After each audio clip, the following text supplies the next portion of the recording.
Bueno, de regreso aquí en nuestro espacio Cuba al Día este miércoles 22 de julio, tercer aniversario de la trágica desaparición física, la muerte de Osvaldo Payá Sardiña y Harold Cepero. Ya como todos los días a esta hora, la participación de nuestro colega Omar López Montenegro. Buenas tardes, Omar. Muy buenas tardes, Tomás. Día lluvioso aquí en el sur de la Florida, ¿eh? ¿Cómo no? Ventoral. Como no, Omar, vamos a poner esto en contexto más adelante, pero vamos rápidamente a Washington, D.C. Ha tenido la gentileza de compartir con nosotros, está esperando el tren de regreso a Nueva York, pero tenemos ya comunicación telefónica con el abogado Roberto González, asociado jurídico internacional de Human Rights Foundation, coautor del documento jurídico de 75 páginas, presentado hoy en la Universidad de Georgetown en Washington, D.C., sobre las causas de la muerte de Osvaldo Payá y Harold Cepero. Señor Roberto González, gracias por estos minutos. Sabemos que está apurado, pero se lo agradecemos enormemente. Buenas tardes y muchas gracias. Buenas tardes, Tomás. No, ningún problema. Para mí es un placer estar en el programa y poder compartir un poco las cuestiones del informe. Cómo no, Roberto, nos gustaría, se ha hablado mucho durante estos 3 años, editoriales, pedidos de gobiernos, organizaciones internacionales, para esclarecer las causas de la muerte de Osvaldo y Harold, pero es primera vez que se concluye un documento jurídico. En su opinión, como coautor del mismo, ¿cuál es la importancia que tiene este documento presentado hoy en la Universidad de Georgetown?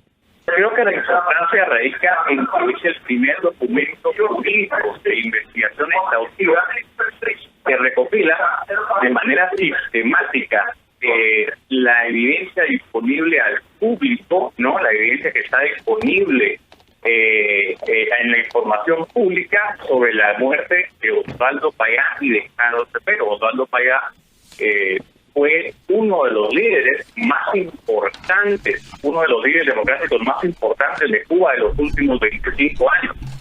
Y después de los eventos del 22 de julio de 2012 nos dimos cuenta que era importante sistematizar la evidencia que había en relación a su caso. Lamentablemente, como todos sabemos, o la mayoría de nosotros estamos conscientes, Cuba no es un Estado democrático.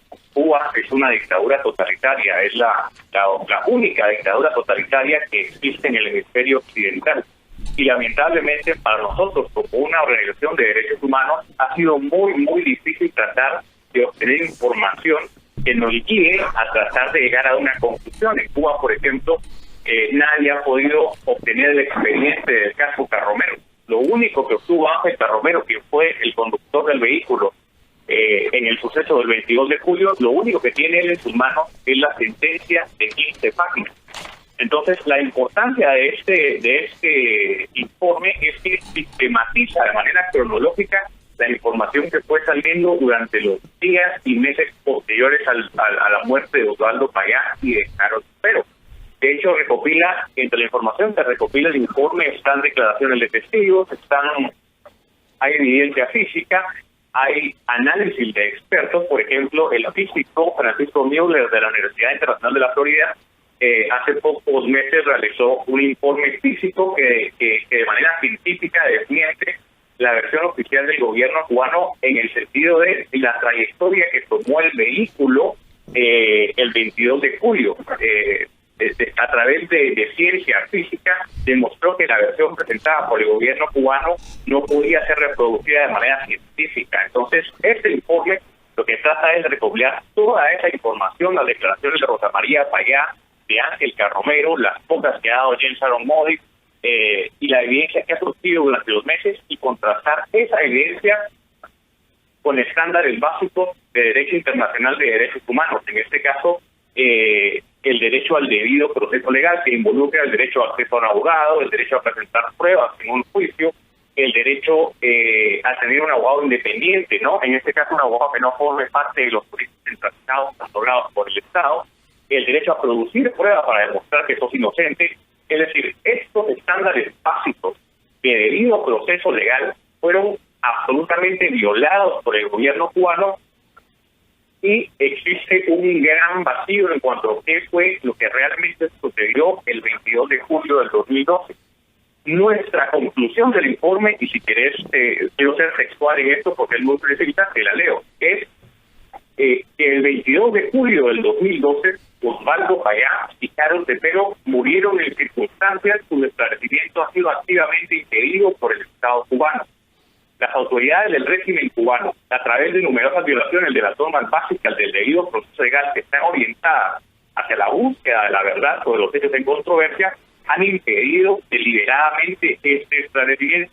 Sin embargo, la información que fue revelada en los meses posteriores al hecho y que no fue considerada en absoluto por el tribunal que condenó a Angélica Romero, que incluye, como yo te mencionaba, declaraciones de testigos, evidencia física e informes periciales, sugiere la responsabilidad directa del régimen cubano en la muerte de Payá y de Tepero.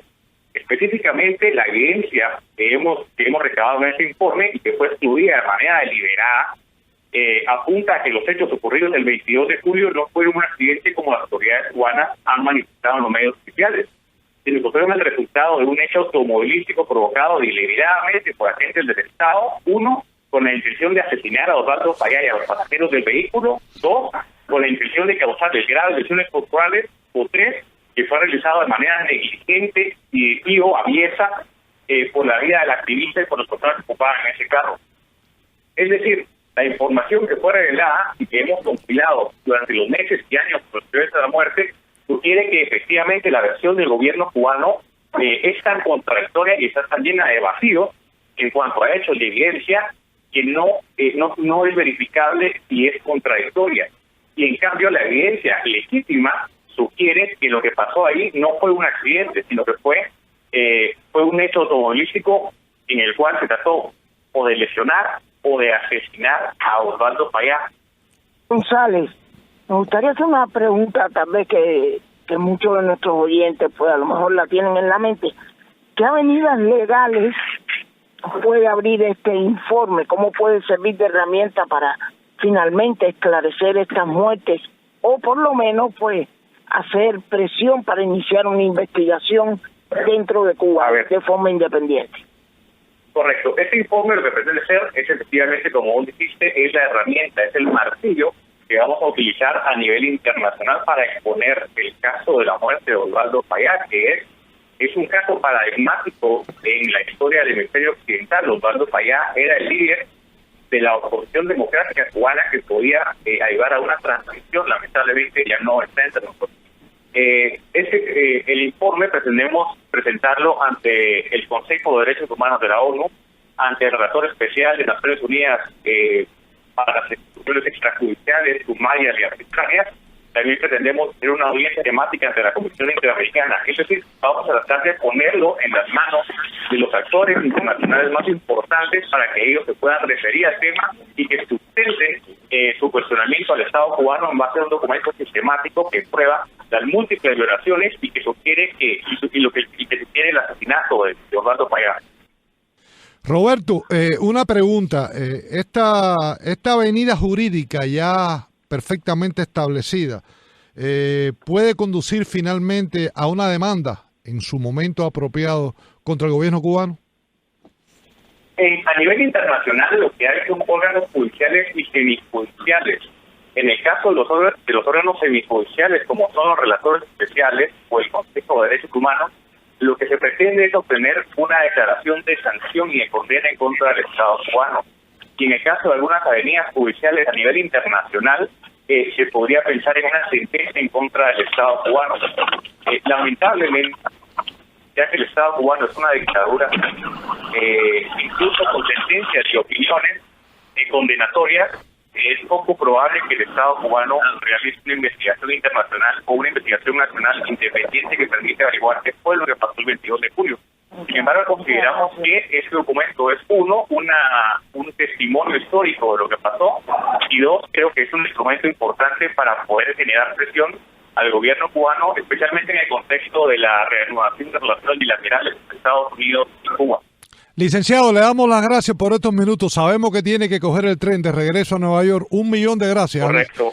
1 millón de gracias. Un placer, Tomás. ¿Cómo no? Un millón de gracias, licenciado Roberto González, asociado jurídico internacional de Human Rights Foundation, y nos mantenemos en contacto en un futuro sobre las nuevas avenidas y actividades que realizará en este contexto.